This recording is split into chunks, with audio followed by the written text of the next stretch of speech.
ကမ္ဘာသမိုင်းတစ်လျှောက်ပထမဆုံးသောထရီလီယံနာအဖြစ်အီလီမတ်ရဲ့နာမည်ထွက်ပေါ်လာတဲ့အချိန်မှာခမ ्या ကသူ့ရဲ့များပြားတဲ့ပမာဏကိုကြည့်ပြီးတော့အံ့ဩနေလိမ့်မယ်တင်တယ်။ဟုတ်လေဟုတ်ပါတယ်။1ထရီလီယံဆိုတာကတဲ့အနောက်မှာ3ည12လုံးတောင်ရှိတာလေ။ဒါပေမဲ့တကယ်တမ်းအော်စရာကောင်းတာကသူ့ရဲ့ဘန်းကောင်းထဲမှာဒီကနန်းတွေကရှိနေတာမဟုတ်ဘူးဗျ။ပြီးတော့လက်စုပ်လက်ကင်ပြစရာငွေသားလည်းမရှိဘူး။အဲ့တော့အီလီမတ်ရဲ့1ထရီလီယံအထိချမ်းသာလာတယ်ဆိုတာဘယ်ဟာကိုကြည့်ပြီးတော့ပြောတာလဲ။ဘလို့နည်းနဲ့သူ့ရဲ့စီးပွားရေးအင်ပါယာကြီးကတောင်းတင်းခိုင်မာလာပြီးတော့ကမ္ဘာအာဏာစက်ရဲ့ခလုတ်တွေအဖြစ်ပြောင်းလဲပစ်လိုက်တာလေ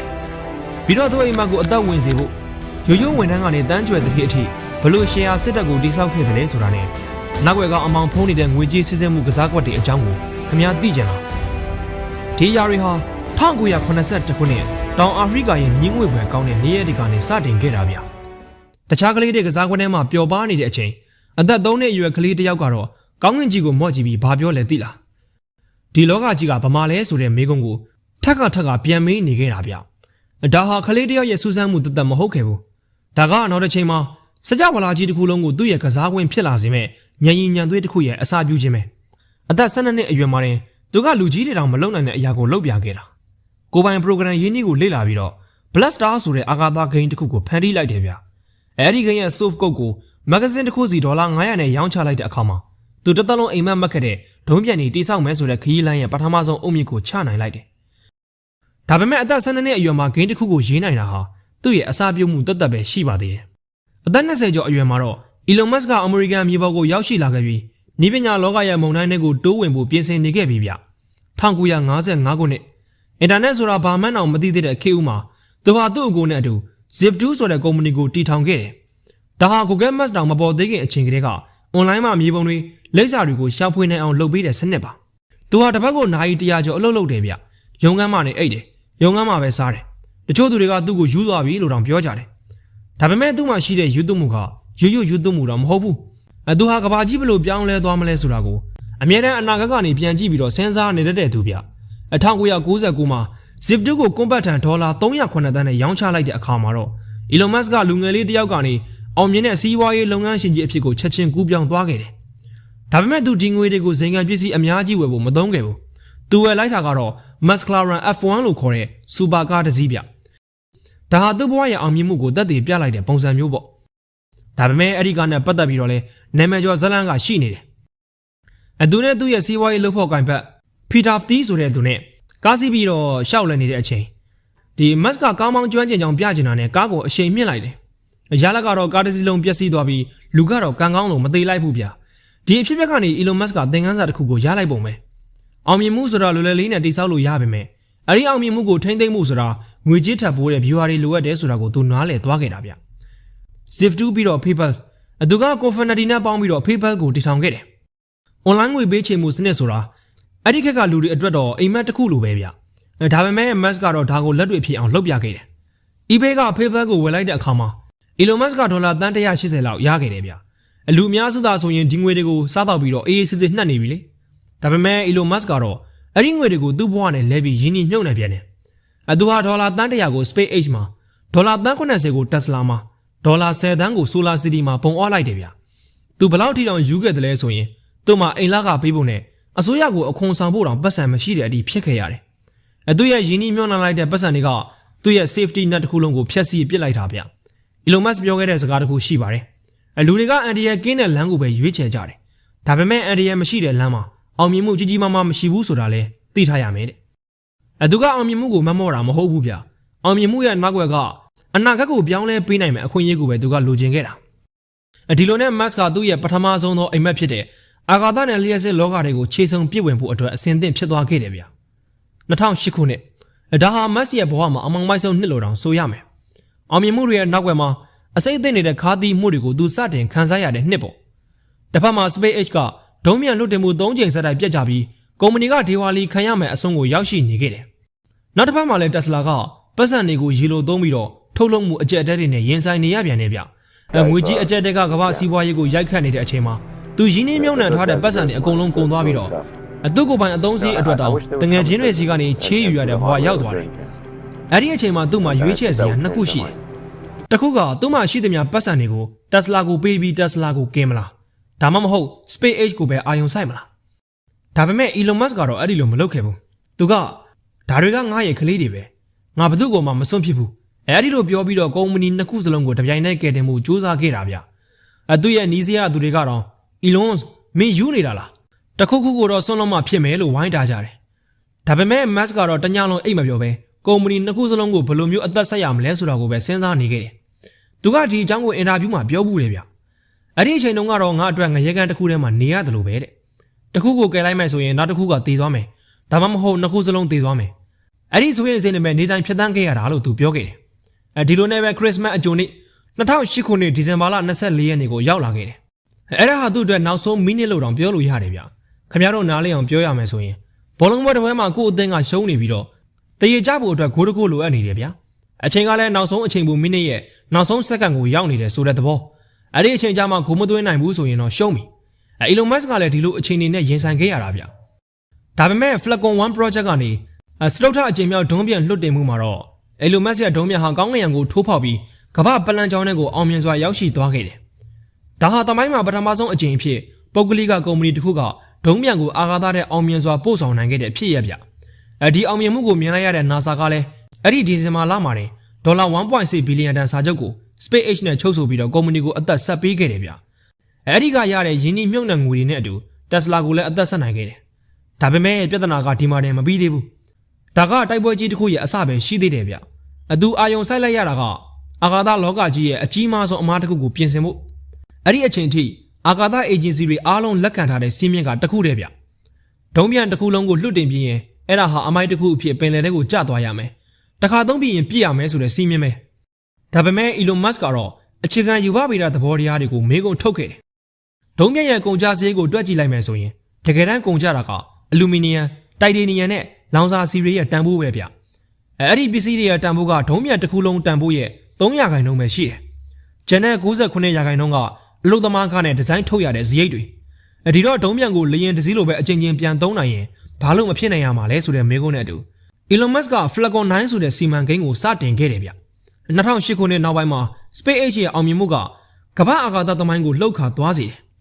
အဲ့ဒီအချိန်ကနေစပြီး Max ရဲ့စကန်မှာထူးခြားတဲ့ပြောင်းလဲမှုတွေစဖြစ်လာတယ်အဲ့ဒါကတော့ဒုံးပြန်ကိုပင်လယ်ထဲပြစ်မချတော့ပဲကုန်းမြေပေါ်ကိုဒါမှမဟုတ်ပင်လယ်ထဲကသင်းမောပေါ်ကိုအကောင်းပကတိအတိုင်းပြန်လဲဆင်းသက်စေတဲ့နည်းပညာသူ့ရဲ့လက်ရမြောက်မှုကတော့အင်ဂျင်နီယာတွေကိုခေါ်ပြီးမရရအောင်လုပ်ဆိုတဲ့ဖိအားပေးတဲ့ပုံစံမျိုးမဟုတ်ဘူးဗျအင်ဂျင်နီယာတွေနဲ့အတူသူကိုယ်တိုင်စာအုပ်တွေဖတ်ယူပဗေဒတွက်ချက်မှုတွေကိုလုပ်ပြီးတော့ပူးပေါင်းဆောင်ရွက်ခဲ့တာ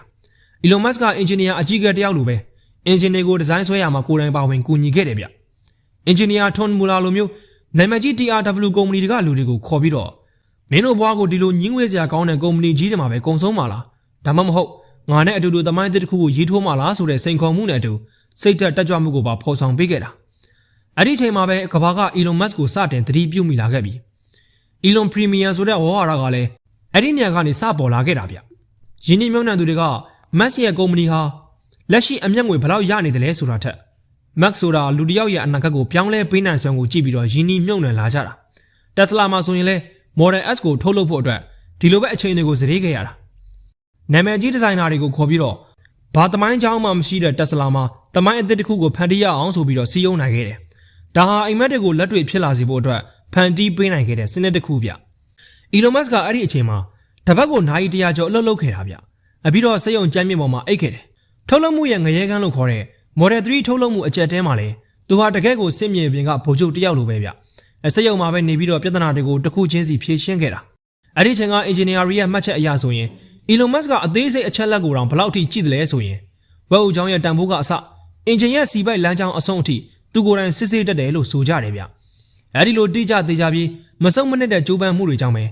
SpaceX ဟာအခုကမ္ဘာအချမ်းသာဆုံးဖြစ်လာရုံနဲ့မကပဲ NASA ရဲ့အဓိကလွှတ်တဲ့ပေါ်မှာဖြစ်လာခဲ့တာပါဒုံးမြတ်တစ်စင်းလုံးကိုပြန်သုံးနိုင်တဲ့နည်းပညာဟာအာကာသခရီးသွားမှုလုပ်ငန်းကိုကုန်ကျစရိတ်80%လောက်အထိကိုလျှော့ချပေးနိုင်ခဲ့တယ်ဗ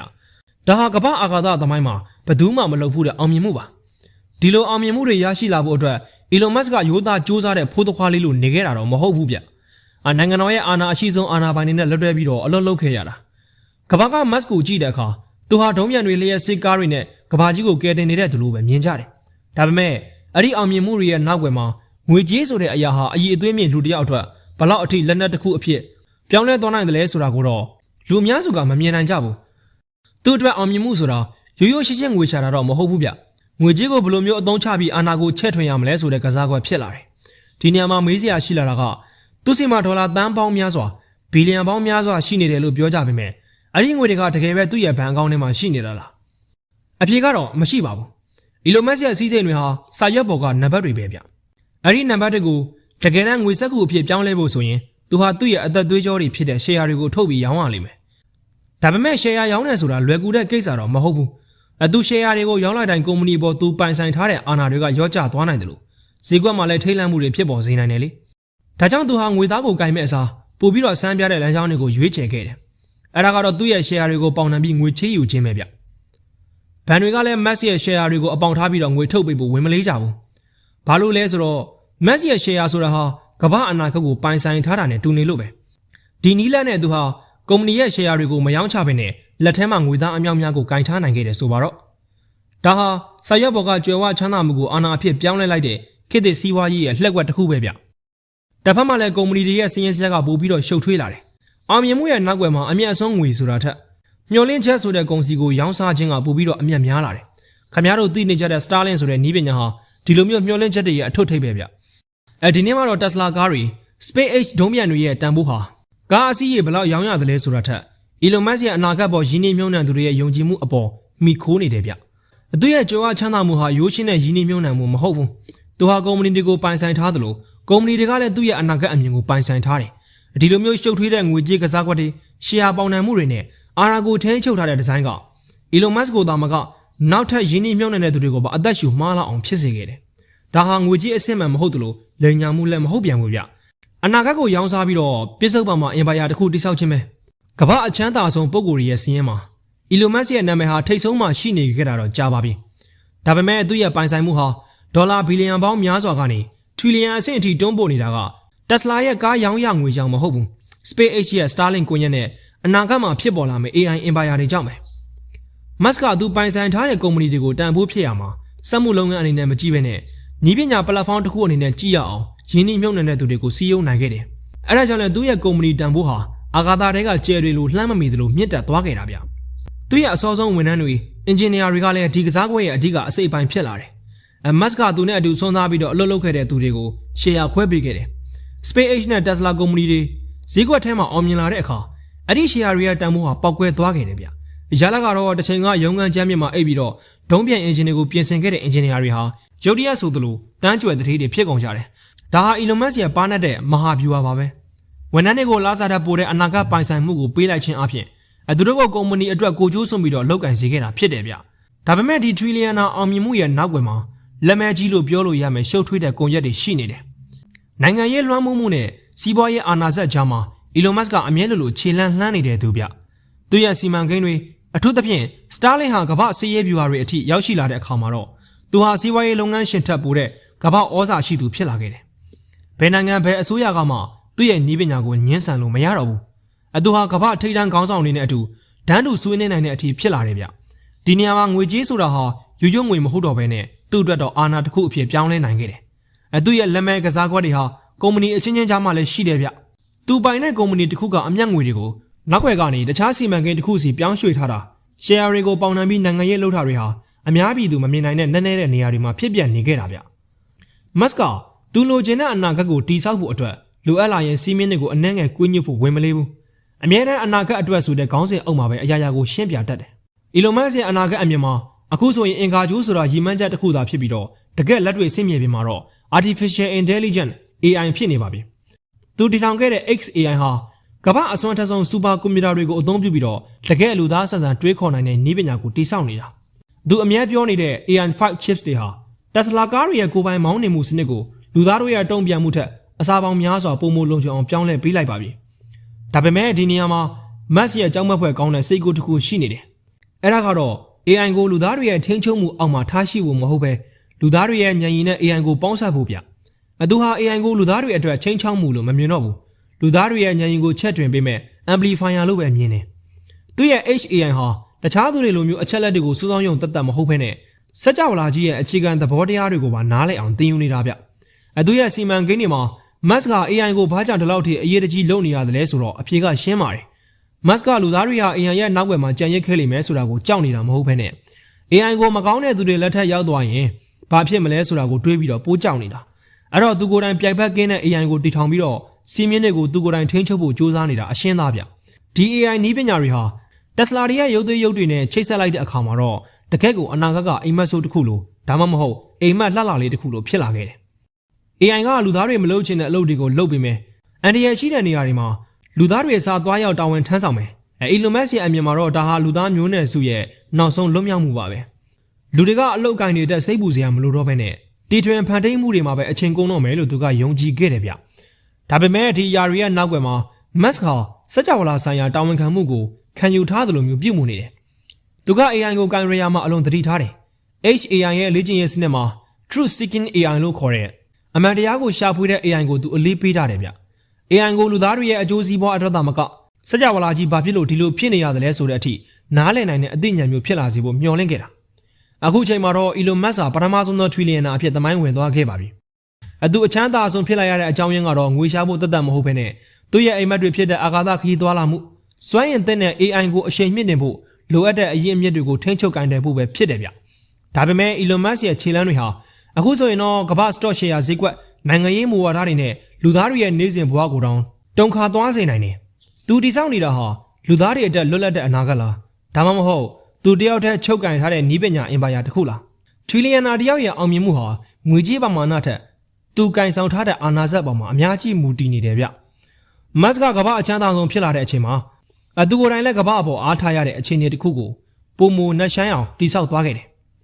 ဒီထရီလီယံနာရဲ့နောက်ွယ်မှာအနာဂတ်ဆိုတာတကယ်ပဲလွတ်လပ်မှုတစ်ခုလားဒါမှမဟုတ်နီးပညာရဲ့အချုံအောင်လားဒါမှမဟုတ်Elon Musk ကိုယ်တိုင်ဖန်တီးထားတဲ့ကမ္ဘာထဲမှာခင်ဗျားတို့ကျွန်တော်တို့နေထိုင်နေရတာလား